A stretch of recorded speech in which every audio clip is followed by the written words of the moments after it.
If you clicked on this video, you probably have said to yourself at some point, I want to reduce my screen time. I want to stop scrolling. I want to spend less time on Instagram. I want to spend less time on TikTok. I want to spend less time on YouTube. If that is you, this video is for you. For the last year, I have spent a lot of time deep down the rabbit hole of digital wellness and digital minimalism. I have used myself as a guinea pig, trying all of the different tried and true tools, tactics, distraction blockers, apps, implementing a bunch of different strategies into my own life and helping my friends with theirs, and even coaching a handful of people on how to build healthier relationships with tech and put the same things in practice that worked for me into their own lives as well. All that to say, I have seen a lot in the industry and I have been writing about it at length, and a lot of what I will speak about today is highly applicable to you. After you leave this video, you will have a whole tool belt of things to go and put into practice that I guarantee if you follow these steps, you will have a significantly reduced screen time, increased mental clarity, and you will generally feel better about your relationship with technology. As someone who runs their own content agency, I'm chronically online, and being glued to my phone and laptop kind of comes with the territory, but at the same time, I realized that my digital addiction was starting to get out of hand. So it was affecting my work, it was affecting my relationships and my overall well-being, and I knew that something had to change. So I embarked on a journey to break free from digital addiction, reclaim my time and attention, and just build a much healthier relationship with technology. In 45 days, I slashed my screen time by 50%, so it went from 5 hours to around 2.5 hours per day, which is actually 75 hours per month that I've now been able to reinvest into my relationships, the things that bring me joy,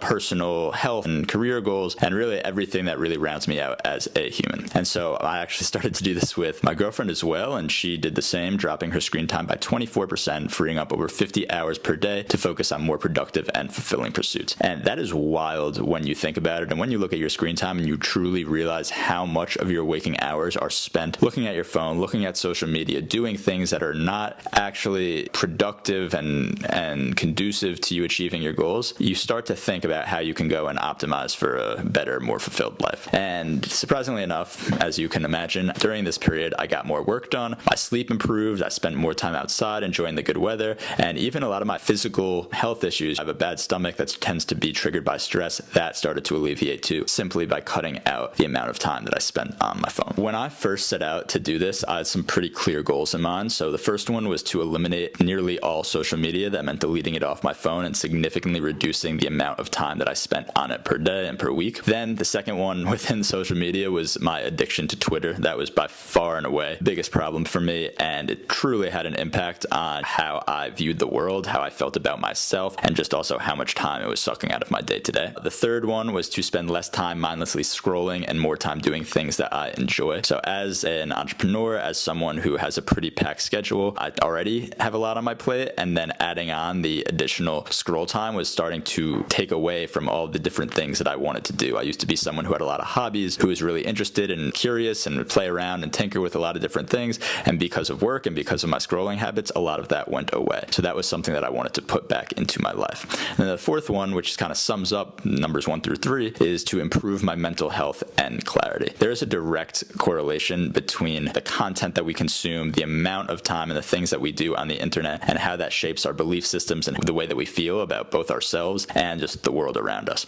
And so I knew that my content diet and a lot of the things that I were consuming were actually making me irritated. They were reducing my attention span. They were not making me the best person that I could possibly be. And so I wanted to curb that. And so, like breaking any habit, it was not easy, and I don't consider myself done with this. I think this is something similar to weights in the sense that you need to constantly be working on this, building really long-term, positive, sustainable habits, and it's very easy to fall back into old patterns. So something that you do now should be something that you consider and or continue to do for the rest of your life. So the first things that I like to call the non-negotiables are fairly simple. If you are trying to reduce your screen time in any capacity, these are the first 4 things that you need to do before you jump into any apps, physical, digital blockers, time blocking your calendar, whatever that may be. So the first one is to delete the apps, right? Reducing screen time is all about adding friction, and to add as much friction as possible, you should be completely deleting all of your problem, trouble apps. So that means deleting them entirely from your phone, not putting a blocker on them, completely wiping them out.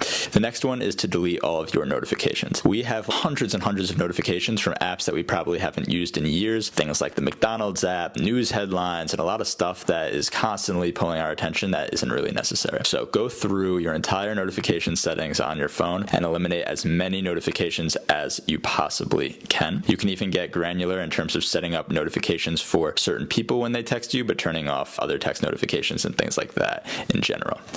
The third one is to put your phone on grayscale mode, and so that essentially means making it black and white. And I don't know if you've tried Instagram in black and white, but it sucks. It's just not nearly as fun, and once you start to reduce a lot of the color and the stimulation that comes from a lot of these really highly addicting apps, they become, as you can imagine, much less addicting. And so there are a few ways to do grayscale. You can turn it off entirely and just have your phone be in grayscale for perpetuity, which I enjoy. But there are also two ways to do it so that you can kind of have a hybrid where you might enjoy certain things in color, like your photos or something for work, but you want to keep Instagram and TikTok and some of these other apps in black and white. So you can set up an automation so that, this is specifically on iPhone, you can set up an automation that you triple click the power button and it toggles grayscale on and off. And you can also set up a shortcut using the Apple shortcuts where very specific apps will immediately turn into grayscale once you open them. So for example, if I go and open Instagram, it will only then immediately turn black and white. Once I X out of Instagram, my phone will return back in color. And then finally, step number 4 is to live on do not disturb mode. So if you try to text me or call me, I am constantly on do not disturb. And this kind of lets me protect my time and protect my attention as opposed to having all of the notifications and kind of the demands from other people in my life trying to pull that from me. You can set up favorites. So I have my parents, I have my girlfriend, I have certain people in my life who I want to be able to go and bypass that I will set up in a favorite so that when they do call me, it goes through on the first time. When they do text me, I'm notified of it. But other than that, everyone else is blocked off. Yes, your friends might think you're annoying because when they call you, your phone will immediately go to voicemail, but that is just a price you have to pay for sweet, sweet clarity and quiet. The non-negotiables are the foundation for any digital detox, but after my previous failed attempts, I knew that I needed tools and techniques and to introduce some really serious friction into my life so that it would make it damn near impossible for me to fall back into these old habits. The brick has been by far and away the most helpful tool for me in my periods of digital disconnection. So unlike traditional distraction blocking apps, which can easily be bypassed, the brick is a physical device, I'll pop it up here because I don't have it on hand, that pairs with a mobile app. The mobile app is similar to other distraction blockers in the sense that it lets you select which apps you would like to brick or to block.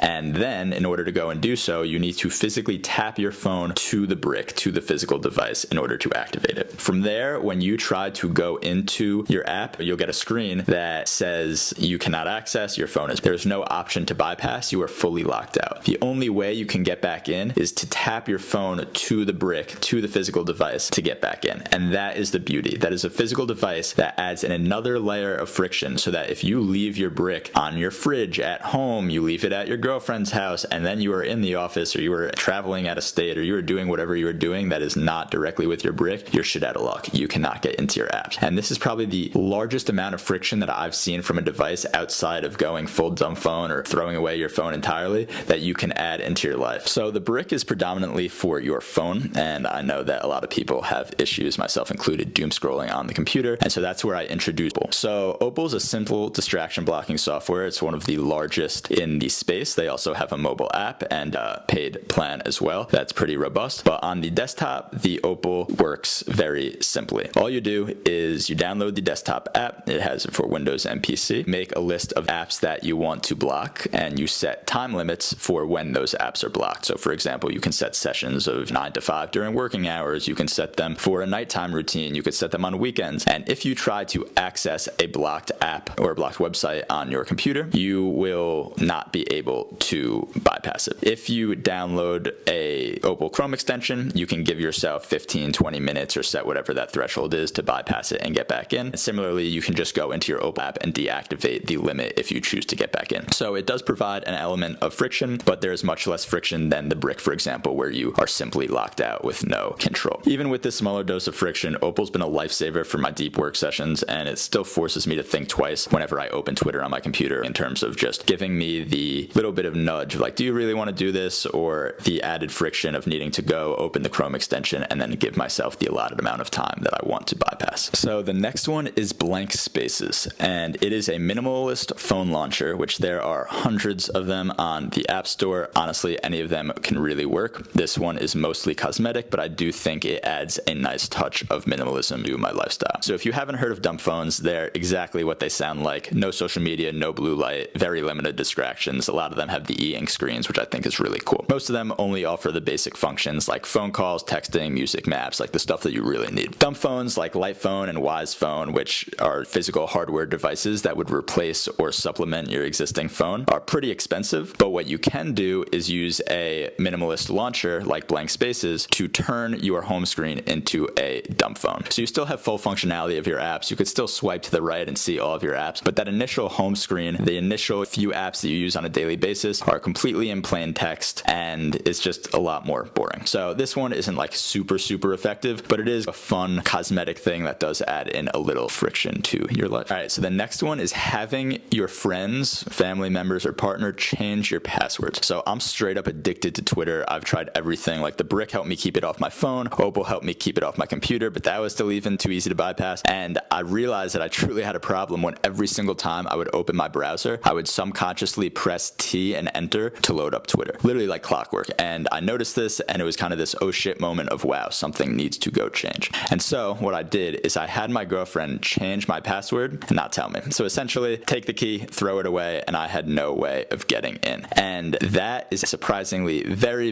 effective. And if you're saying, well, can I do the forgot password? Yeah, you could go through that, but that is a lot of friction and a lot of time to think, is this what I really want to do? And almost would have made me feel like a crackhead fiending for my Twitter. And I don't want to feel like a crackhead. And so this was a really effective way to get me off social media for a significant amount of time without being able to bypass it or without being able to get back into it. So the biggest issue with my Twitter addiction wasn't just the insane amount of time that I was spending on it, even though that was pretty bad. It was actually the way that it made me feel. A lot of the content that I was consuming made me feel like I was less than, that I wasn't doing enough. It was also a lot of political content and stuff that was just getting my blood pressure up for no reason. Even though I knew that 99% of what I was seeing was either just like a highlight reel of someone's life, or was fabricated, or was twisted in some way in order to invoke a response, it was really hard to avoid that. But still, all Twitter is not bad. Like I have a big thing, and I'll create another video on this, but that all screen time is not created equal. And Twitter, even in all of its glory, there are certain aspects of it that really do positively impact my life. So I'm a huge basketball fan. I'm a diehard New York Knicks fan. And if you are on Twitter, you know that it's kind of the epicenter of sports news. And especially during the Knicks playoff run last year, like I wanted to be watching the post game. I wanted to be listening to what the analysts were saying, seeing what the fans were saying. It was really important to me. That said, I didn't want to be on my main Twitter where I was getting all of the other things around tech and business and a lot of the other stuff that I was trying to cut out of my life for that period of time. So what I did is I made a burner account. I made a niche Twitter account specifically geared towards the NBA and the Knicks. I didn't put my name on it, didn't put my picture on it, some random username,